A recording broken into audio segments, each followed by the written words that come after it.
last night, Lord. Lord, I pray that your Spirit would be here tonight as we go through our meetings. Lord, I pray that you would give each of us wisdom, Lord, that you would watch out over us, Lord. Give us a servant's heart. In your name we pray. Amen.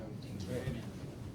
I pledge allegiance to the flag of the United States of America and to the republic for which it stands, one nation, under God, indivisible, with liberty and justice for all.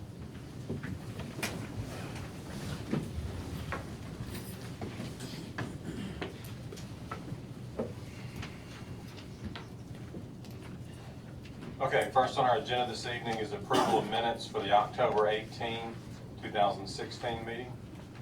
Mr. Mayor, I move we approve the minutes of the regular meeting October 18th, 2016 with any additions, deletions, or corrections. Second. We have a motion by Alderman Payne, second by Alderman Brooks. Is there any discussion? Hearing none, roll call. Alderman Brooks? Yes. Alderman Kelly? Yes. Alderman Hale?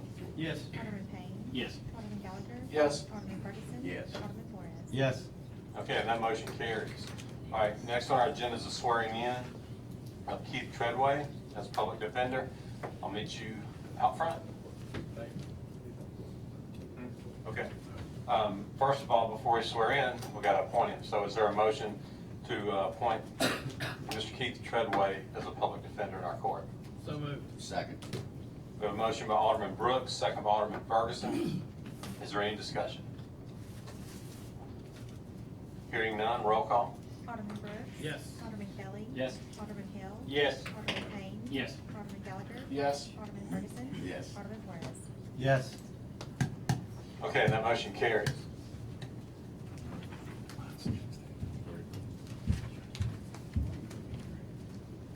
How are you, sir? Doing good. Off on that, put your left hand there on that, raise your right hand. Repeat after me.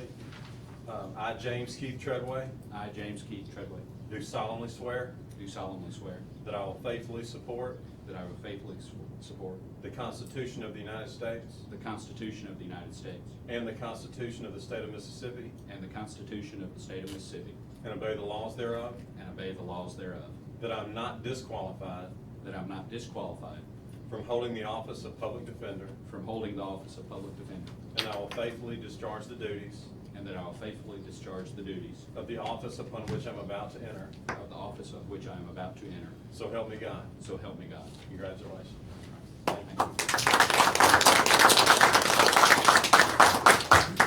I'd like to thank the board for the opportunity to serve the city, and I'm really looking forward to it. Thank you. Thank you.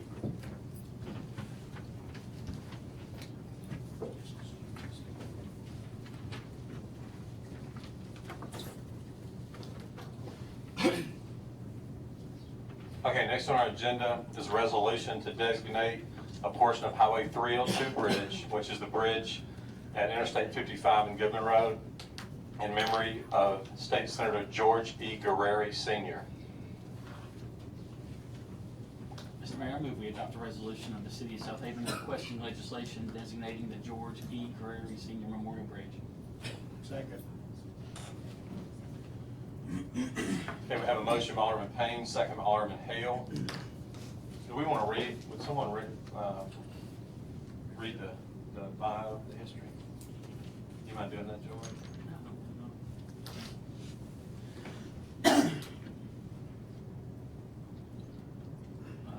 Join with us in celebrating the memory of Senator George E. Guerreri Sr. and his contributions to DeSoto County, the state of Mississippi, and the United States. Senator George E. Guerreri Sr. was a respected member of the Mississippi Senate for 12 years from 1980 to 1992 and was known as a leader of men.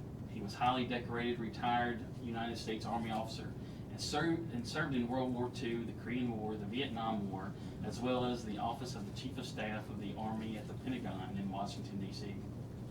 Decorations include the Army Legion of Merit and the Vietnam Cross of Gallantry with Silver Star, among many others. Excuse me. Senator Guerreri authored the very first state racketeering laws in the county and was recognized by President Ronald Reagan for such. He served 4.5 years on the DeSoto County Planning Commission, serving 2 years as the chairman. He was an advocate for the Baptist DeSoto Hospital and the Mississippi State Veterans Homes. Senator Guerrieri recognized the growth potential of Goodman Road, Highway 302, and pushed for a 9-lane bridge over I-55 instead of a 5-lane bridge. He also served as chairman of the Military Order of World Wars Memphis chapter and the president of the Southaven Rotary Club, as a president of Christ the King Catholic Church's Parish Council and Knights of Columbus. Thank you, sir. All right, is there any discussion?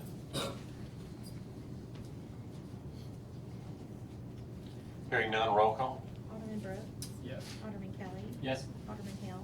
Yes. Alderman Payne. Yes. Alderman Gallagher. Yes. Alderman Ferguson. Yes. Alderman Flores. Yes. Okay, and that motion carries. All right, next on our agenda is a resolution for final tax exemption for Con Air. Mr. Nick Manley. Mayor, I'm actually gonna have two. I got one for Con Air and one for Future Electronics. I'll explain both. Con Air, we've been approved by this board. It's approved. It was recommended by the DeSoto Council, approved by the Southaven Board and by the DeSoto County Board, and now it's been approved by the Department of Revenue. So at this point, we just need a final action and a motion for final resolution to approve the tax exemption for Con Air. So we can put this on our minutes and have this sent to the Department of Revenue for their files. I'll make that motion. Second. We have a motion by Alderman Flores, a second by Alderman Payne. Is there any discussion? Hearing none, roll call.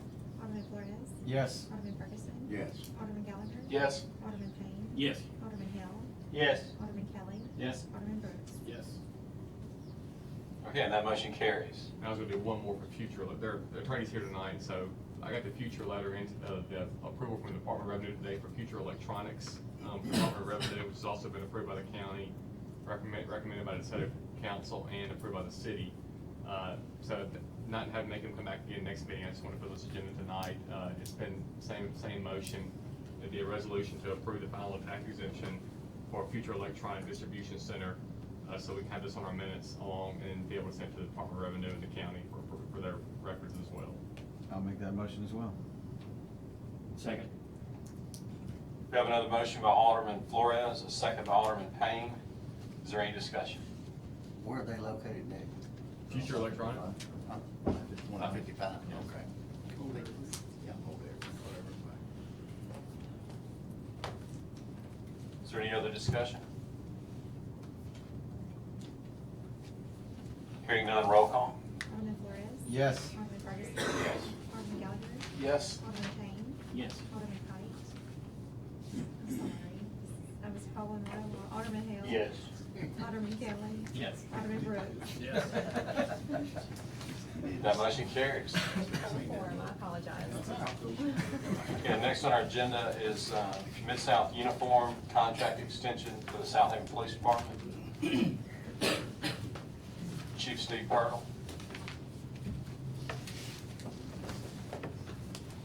Good evening, Mayor and Board. We have a extension for our uniform contract. We let it to bid in 2014, and it's time to renew. When we approved the bid, we approved it with the possibility of extending the contract in 24-month increments, as long as the vendor agreed to maintain the same prices in the bids. We have contacted them. They did send us a letter stating that they would continue to honor the original contract for another 24 months. So we're requesting that our uniform bid be extended to Mid-South Uniforms for an additional 24-month time period. So moved. Second.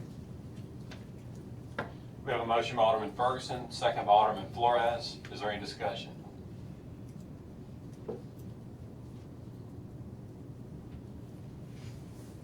Hearing none, all in favor say aye. Aye. All opposed say no. Ayes have it, motion carries. Thank you. Thank you, Chief. All right, next on our agenda is surplus property in the Southaven Fire Department. Chief Roger Thornton.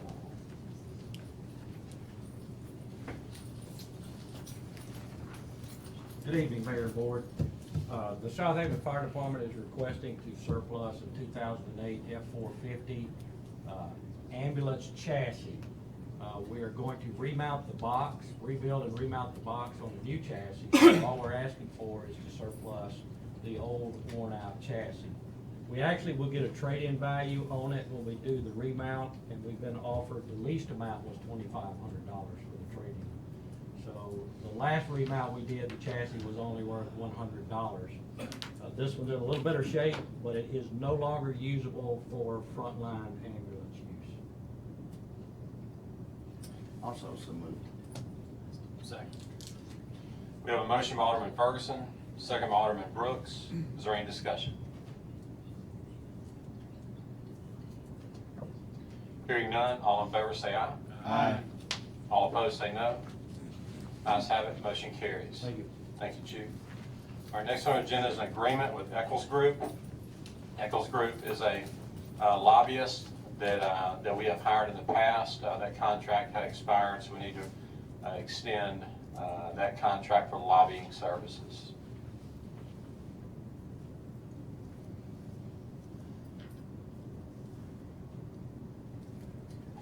Mr. Mayor, I'll make the motion that we extend our contract with the Eccles Group as far as lobbying. We have a motion by Alderman Payne, second by Alderman Hale. Is there any discussion?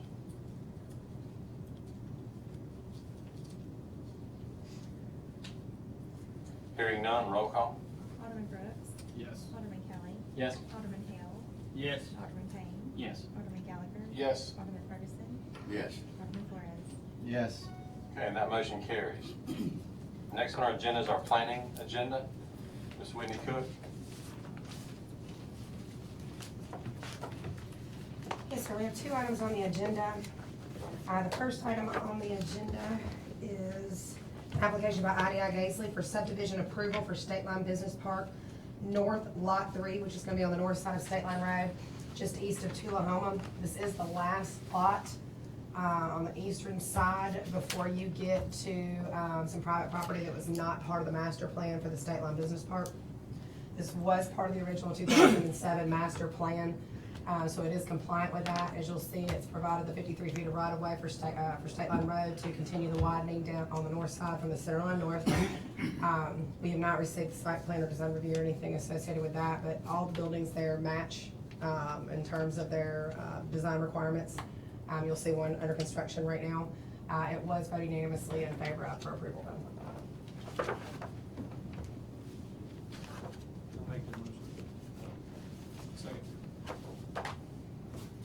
Okay, on item 1 of the planning agenda, we have a motion by Alderman Hale and a second by Alderman Gallagher. Is there any discussion? Is that plot of land, is it just east of the last one they built? That's not. The one, the one that's under construction, or you're The one talking that's about? under construction, is it gonna be the one, is it gonna be the last? Yes, it's the last lot to the east. There's a portion of approximately 1,200 linear feet from the last boundary line of this business park over to Tullahoma, where private property owner still has it. It's zoned office, won't be part of the business park, but this is that last lot before you get to that 1,200 linear feet. Okay, and that's with the setback. Setbacks for the business park buildings are 60 feet, but they're well beyond the 60 feet.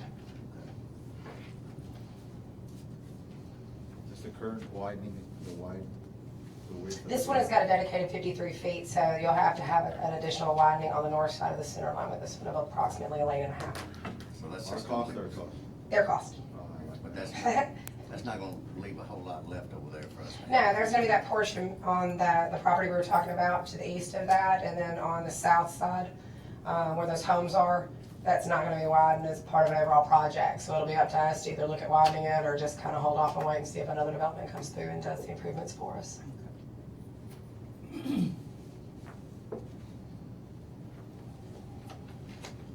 Is there any other discussion on item 1?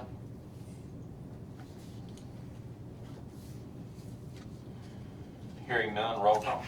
Alderman Brooks. Yes. Alderman Kelly. Yes. Alderman Hale. Yes. Alderman Payne. Yes. Alderman Gallagher. Yes. Alderman Ferguson. Yes. Alderman Flores. Yes. That motion carries. Application number 2, we've got a subdivision application for Rasco Farms Section B, which is going to be on the south side of State Line Road, east of Horn Lake Road.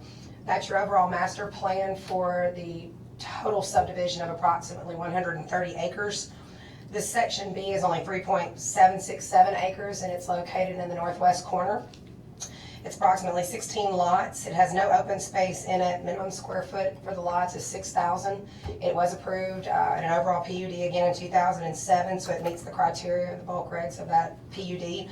We did ask that there's a secondary entrance into the subdivision off of the main one to the west, and we did ask that they put a subdivision locator sign here, especially for emergency vehicle purposes, so they could identify this access. And we do have them putting a note on the plat and on the deed of record for the lot, wherever the monument sign might be, that the HOA will maintain it. If they don't, then the maintenance goes to that property owner, so we don't run into that problem again. Otherwise than that, it's compliant. We're recommending approval.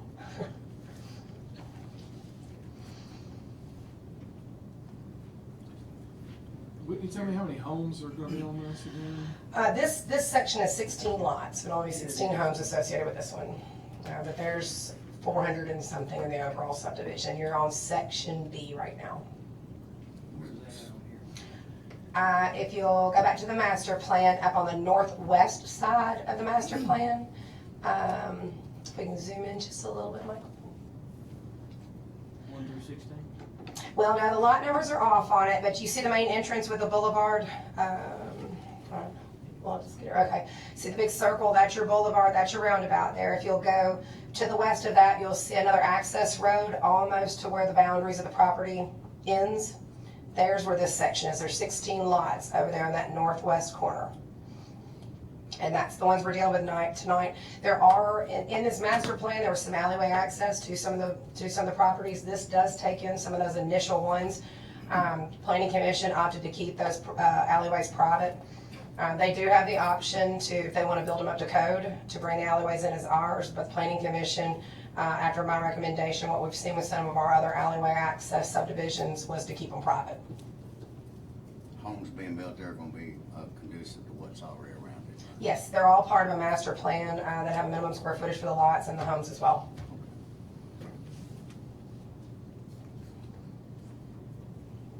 I'll make that motion, Mayor. Second. Okay, on item 2, we have a motion by Alderman Hale, a second by Alderman Kelly. Is there any discussion? Yes. Are they gonna have the additional lighting in there, just similar to the, what they've got down the main road, or are they gonna be regular street lights, or what are we looking at in there? To my knowledge, they just have regular Entergy street pole lights. I don't think they have decorative acorn lights through that subdivision. They do on that main entrance? On the main entrance, they do. We can stipulate it to go on the main entrance where we've got the other monument sign, but what's on the interior of it is what we have in the residential subdivisions. I just know they're really sparse out through there. We were there last night, and it's really dark over there, so. We've talked about them before on numerous subdivisions. Standard protocol for Entergy, at least when we were working with them, was about every 8 lots down one side, they would place a light. These are smaller lots, so 8 lots obviously gets a little crowded, so sometimes they venture out to 10 or 12. We can ask Bradley to have it, to have him look at it, because he deals with Entergy and the lights. But that's something we can ask him to do to help us with it.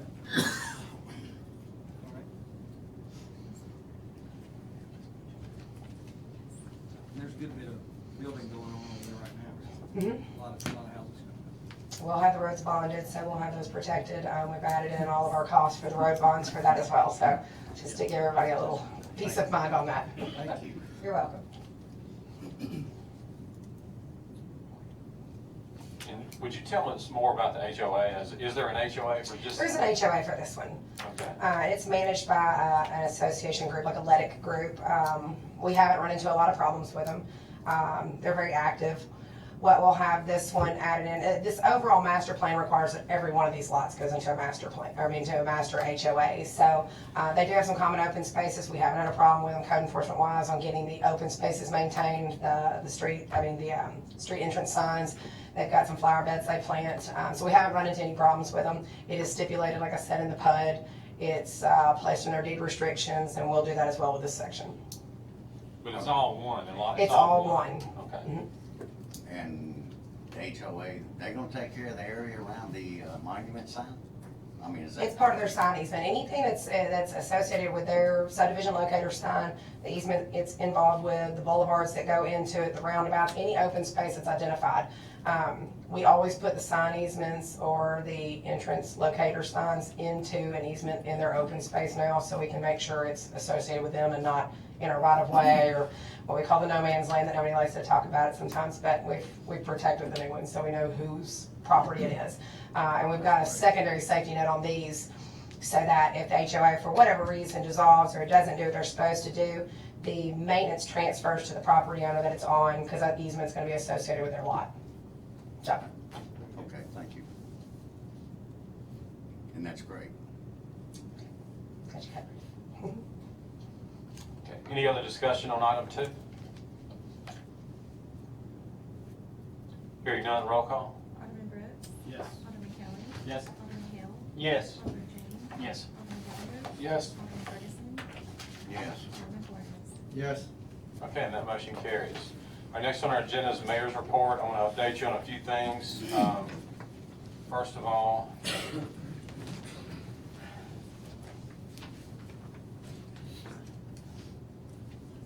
our holiday schedule for the city will mirror the state of Mississippi. So Governor Bryant recently issued the dates. There will be holidays for the city as well. It'll be Thursday and Friday, November 24 and 25 for Thanksgiving. There'll be Christmas this year is on Sunday, so there'll be one Christmas holiday on Monday, December 26th, and then for New Year's, Monday, January 2nd will be a holiday. I want to remind everyone also about our Veterans Appreciation Luncheon. It will be held on November the 11th at the arena, and it will start at 11, Christy, is that right?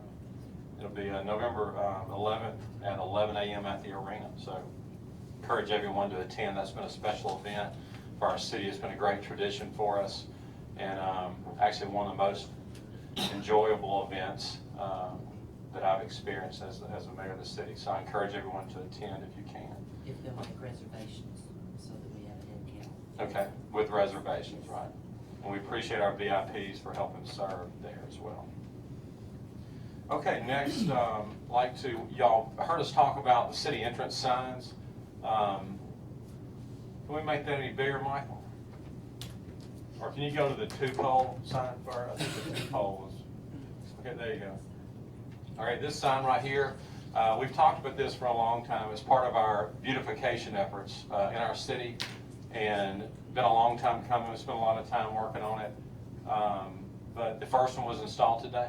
So it's on Airways, just north of the state line. So tomorrow, I'd encourage everyone to check that out if you're over that way. We'll gradually be putting these up at 18 locations in the city. Some of these big ones like this, the 2-pole ones, will be at the high-profile streets like Airways and Getwell. We're gonna have to wait on Getwell till the construction is done. But when the northern entrances to the city on Highway 51, Airways, Getwell will have these. Then your major streets like Church and Goodman will also have these. And then at some of the smaller locations that have less traffic, we will have the next one. We can scroll or go back. I'm sorry, would you go back up? And this is just a smaller version of it. On some of the shoulders of the road, they're difficult to put the 2-post signs up. So at some of the less traveled entrances to the city, we'll have this sign right here that's obviously has 1 post. But I like to thank Whitney and her work, and CPC out of Jackson helped us with the design. So I think this will, be big for our city as far as setting us apart in our beautification efforts. And then if you'll, Michael, please scroll down. This next thing is another part of our beautification effort in the city. And some other cities in the state have done this. This is just replacing wherever you see a green basic MDOT sign at the arterial intersections, they'll be replaced with these signs. So it's a black and white sign that has the city logo on the top, and we'll start, our own public works crews will do this. We'll start replacing these, about 3 weeks, Whitney, 3 or 4 weeks. These are behind the entrance signs, so it'll be about another month before we start doing these, but you'll start seeing these throughout the city. So just to decorate our city and make us look better. Nice. And then you got, in some special areas, we're putting decorative signs. You'll see these on Northwest Drive, here in original Southaven. You'll see it in some other key locations on May Boulevard, and then also near the, on Snowden Lane near the amphitheater.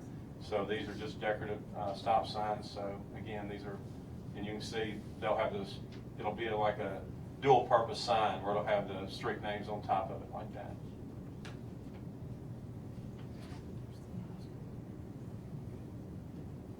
And then, yeah, if you scroll down, there's some that are dual signs, like Southaven High School has the entrance to the school on one side, Canterbury Drive on the other. So it'll look like that. And you see Nail in Town Center as well. Okay, that's it for that. But anyway, the first one was installed today on the signs. I think Thursday, the next location will be Goodman on the east entrance of our city near Malone. That green sign will be replaced with one of the 2-post signs, and then we'll just continue working. It'll probably take us about a month to get them all up, but you'll start seeing those pop up every week.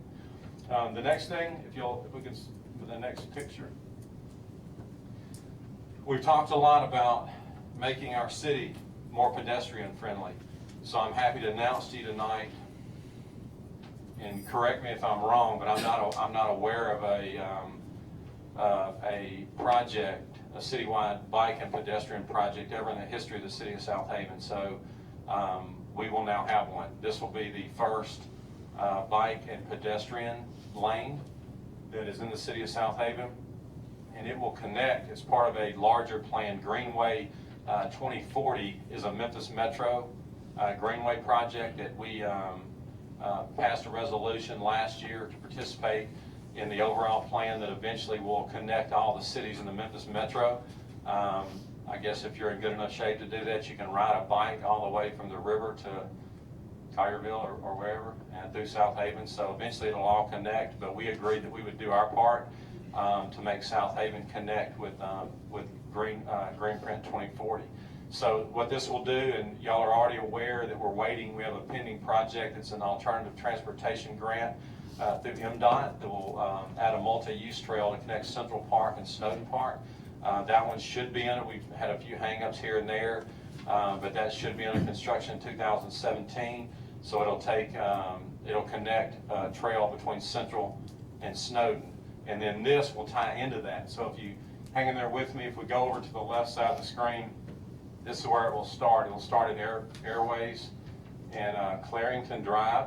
And these are areas that we do not have to build anything. The roads were built big enough to be conducive for both auto travel and bike lanes. So basically all we're doing is striping it.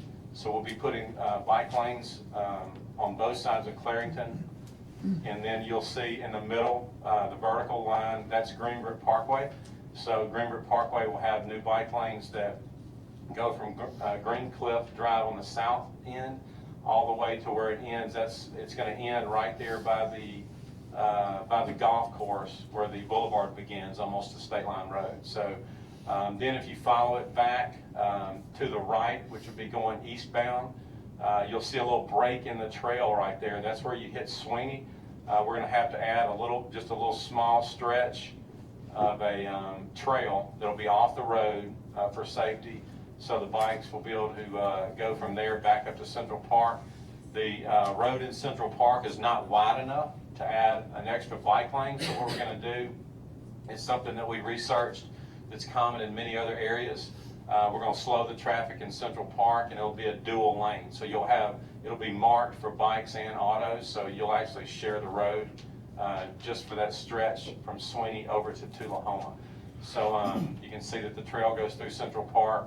It'll go to Tullahoma, and that's where it will connect with the MDOT multi-use trail that'll go down Tullahoma to DeSoto Central Parkway, cut over to Getwell, and connect with Snowden Park. So in reality, when this is done, you'll be able to ride a bike from State Line Road to Snowden Park. So we're excited that we've actually finally got a step forward in making our city more pedestrian friendly. So this is something that will be funded in our budget now. We'll use the funds in our street improvement account, for this. It's estimated to be about $75,000. We still got some concern. We need to check on the addition right there on Sweeney connecting, but the striping itself, we estimated to be cost about $75,000. But anyway, I'm proud to announce that. That's something that we've heard from our citizens. We feel like Southaven is way behind as far as being a pedestrian-friendly city. So now we officially have a plan. This will be the first leg of that. We'll continue to add to that, and this will be part of a larger citywide bike and pedestrian plan.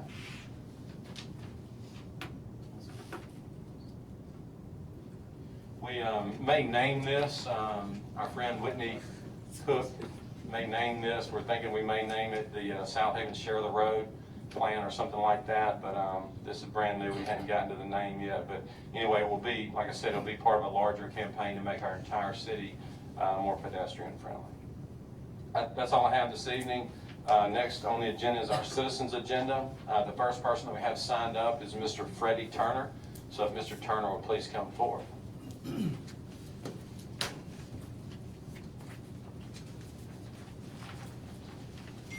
Good evening, Mayor Bowe. I'd like to address y'all on a couple of problems I got. One of them's over at 5847 Londonderry Cove in the Soda Woods. Okay, y'all come over and y'all put dirt in it twice. Y'all riff-rapped it twice. I put dirt in it. That is not the problem. The ditch is not causing the problem. All the drain ditches out on the street are causing the problem because the water just floods that whole lot. It gets about 6 inches deep in the whole lot. I mean, the guy out there working on it said that's what the problem is too. The whole cove needs to be cleaned out. It is. I mean, it's don't wash spot half as big as y'all played for them here at Cove Town. Dan, was that part of the Charstone? Did that dirt possibly come from the Charstone? Charstone is right there. We just did a major drainage improvement project in Charstone. No, this is in Soda Woods. This is Soda Woods. Londonderry? This is every pavement in Soda Woods. Okay, because there's another Londonderry code that's right by Charstone. So where is this In exactly? the Soda Woods. Over Okay. Right behind the new product where the college area. Okay, Yeah. okay. And also I got another agenda here I'd like to address.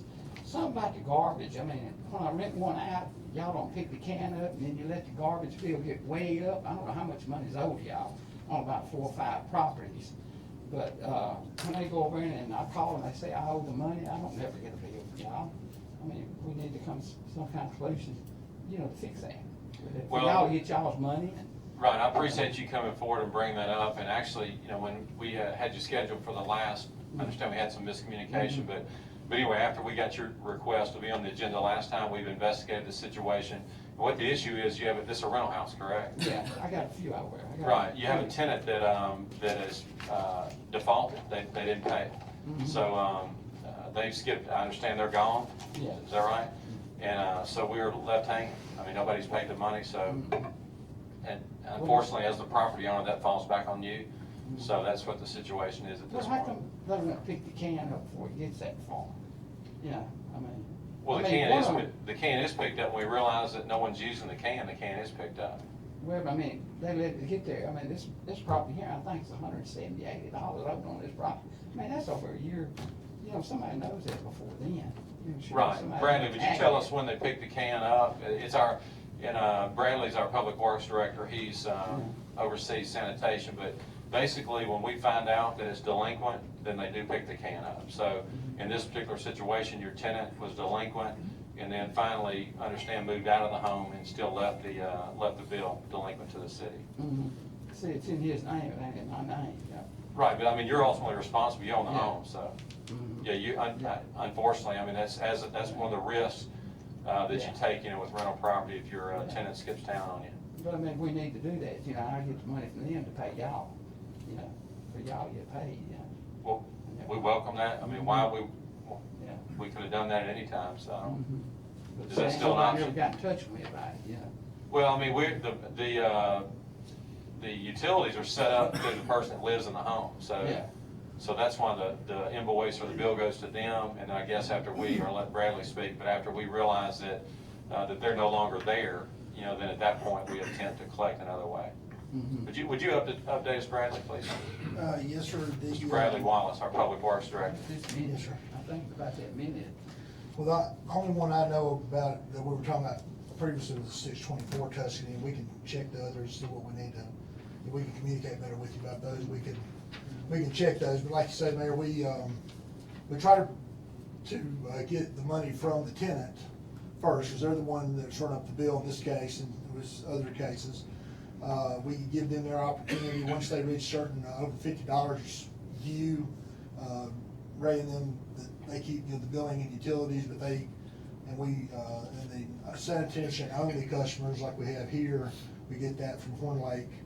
And we send the billing out, and they let us know when they've got people that are moved out or whatever. We get a list from them, check that. But in the course of Mr. Turner's, the tenant was delinquent. We sent them their notice in the letter that we normally send to give them an opportunity to pay. They have an opportunity to come to the meetings. That takes, about a month or so. So once we get them through that process, if they just don't pay at the deadline that's set in the letter, we come and collect the can and stop the rubbish collection and send it to the county. As we've done, Nick has instructed us of the best way for us to get the money back, send that them. In this case, we found out that the tenant, we were collected the can we got the can gone and stopped the charges and everything. We stopped the charges at that point when we pick up, don't have the services any longer. But we found that the tenant was not there anymore because we had another tenant come in and ask for service in that same location, and that's when we kind of backed off there. We determined we couldn't find the previous tenant that wrote the bill, so we started to communicate with Mr. Turner, and he ultimately got a letter, same thing. I'm sorry? I never did get a letter. Yes, sir. Well, you communicated with us after we got it. You communicated with us before that, but we had the same letter here. We sent it to your address, your home address, and to this address, and well, you communicated with us after. I assumed, I guess, that you got the letter because you communicated with us shortly after we sent it out. But either way, we let him know that he was responsible because the tenant wasn't able to pay or not available for us to pursue. That's what Nick had advised us was the state law, and then we let him be aware of it. Of course, he's objection to it, and this is his right to come. This is part of his right through the letter to come and talk to y'all to make you aware of his concerns. But the charges do include penalties and late fees, during that process while that's accumulating, and then it does go through for that, like I said, about another month or so while we're trying to get them to collect or to pay and not have to take up their cart and so forth. But once that collection or the letter deadline is passed, we do take the cart, we do stop the charges, and we're just trying to collect the debt up to that point. We don't continue to charge. I think that was a concern you might express to my office staff, that we were continuing to charge, and we didn't do that after August, in this case, which is when the cart was collected and the deadline had passed, so. I never did get no warning from y'all. I mean, I ain't got nothing from y'all. Most way I knew was when the new tenant come over there to set the service. That's it. Well, I ain't never you got can't- one we from talked y'all. to I our- ain't never got nothing from y'all. Well, you didn't get one at first because we were pursuing the tenant, that's true. If you'd got in touch And with then me, though, I went over and took care of it, Yes, sir. And But there was it really wasn't your responsibility at that point. It's certainly when the tenant doesn't do it that it's your Yeah, we responsibility, so shouldn't we're let trying it to get go that, after them. we shouldn't so. let it get that bad, though, and my Lord took care of it before we got that way. Well, but a lot of, and I understand your point, because, in your situation, it did get really bad, and then you want the opportunity to resolve it, but from a practicality standpoint, every time someone is delinquent on that, it's not really practical for the city to contact the owner of the property for every rental house in the city. We just don't have the manpower to do that. Yes, sir. But I mean, that's one of the things, unfortunately, and I know, I'm sure if they didn't pay the sanitation, they probably didn't pay you some of your money too. I run them off. Right, yeah. So, and that's just, unfortunately, that's based on advice from our attorney. That's, our only recourse is to go to the owner of the property, and I know that's a bad thing for you, but again, that's a lot of risk involved in rental property, and that's kind of one of them, unfortunately. Do you have any reason to think those properties have a problem? or do Yeah, they- and y'all just picked up the can over here at 554. Okay, Hey, sure. I got the bill, I lost it, it's about $80, $90, I wanted. Well, do you know why your tenants are not paying?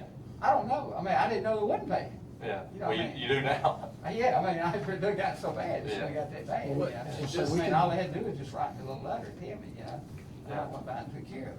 Yes, sir. You know, Well, we can y'all check had those y'all for you if money you want to and head that out. I'm just saying, took we care of. sorry it didn't work out this time. We can Yeah.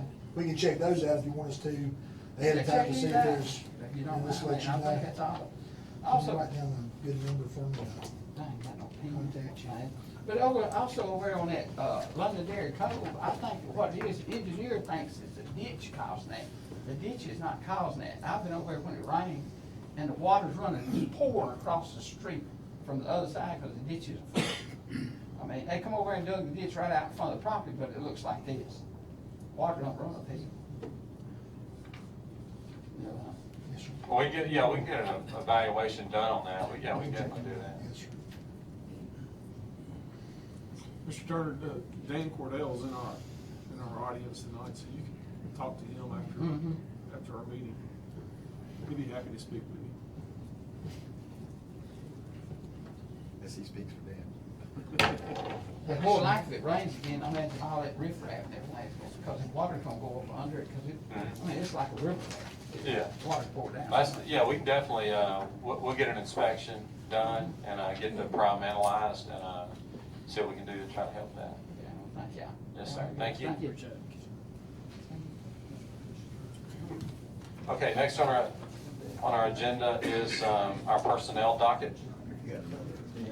They back, they don't want us to do it.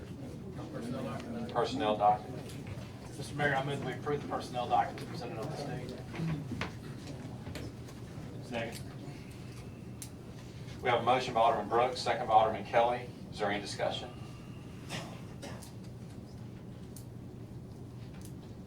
Hearing none, roll call. Alderman Brooks. Yes. Alderman Kelly.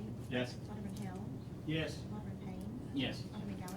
Yes. Alderman Ferguson. Yes. Alderman Flores. Yes. Okay, and that motion carries. They took care of it. Next on our agenda is the city attorney's legal update. Just have one quick update, doesn't require any action. I've been working with Chief Hurdle, the mayor, and Andrea, and we're trying to revise our no truck ordinance or routing ordinance for trucks. So I don't have anything ready yet, but hopefully we'll have that at the next meeting, and we'll send it to review beforehand. I just want to give everybody an update on that the truck route ordinance is being reviewed as far as the truck routes go, and then what the intention would be to hopefully either pass at the next meeting or the first meeting in December. It wouldn't go into effect until 30 days, but there's been some confusion over truck route type thing, so that's being looked into. But want to give an update to the board on that. No action tonight, but make you aware of it. And once we have more of a finalized version, I'll send that out, and we can pass it in an upcoming meeting in the near future. So. Who's being confused over the truck routes, the truck drivers? And truck drivers, and I think that as the city's grown, and I don't want to speak, the city's grown, and this ordinance is still based from the 90s, and so there's different routes, there's more routes that can be opened up, that type of thing at this point, so it need to be revised and updated when it boils down to.